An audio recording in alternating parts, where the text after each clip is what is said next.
Hello বন্ধুরা, আজকে যে ম্যাথটা নিয়ে আসছি সেটা হচ্ছে বারবার বিগত বছর ডাব্লিউপিকেপিতে এসছে এই টাইপটি। তো কোয়েশ্চেনটা চলো দেখা যাক। তো কোয়েশ্চেনটা বলছে 5টি ঘন্টা বাজতে 5 সেকেন্ড সময় নেয়, তবে 8টি ঘন্টা বাজতে কত সেকেন্ড সময় নেবে? এই কোয়েশ্চেনটার অ্যান্সার করতে গিয়ে ম্যাক্সিমাম যে ছাত্রছাত্রীরা কী করে, তারা ভাবে যে 5টি ঘন্টা 5 সেকেন্ড সময় নিচ্ছে, তাহলে 8টি ঘন্টা হয়তো 8 সেকেন্ড সময় নেবে। বাট এই প্রসেসটা কিন্তু একদমই ভুল। তো বিষয়টা হচ্ছে এখানে আমাদের যেটা করতে হবে সেটা হচ্ছে আমাদের গ্যাপ বের করতে হবে, অর্থাৎ 5টি ঘন্টায় কয়টি গ্যাপ আছে।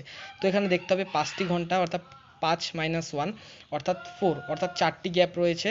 4টি গ্যাপ বাঁচতে 5 সেকেন্ড সময় নিচ্ছে।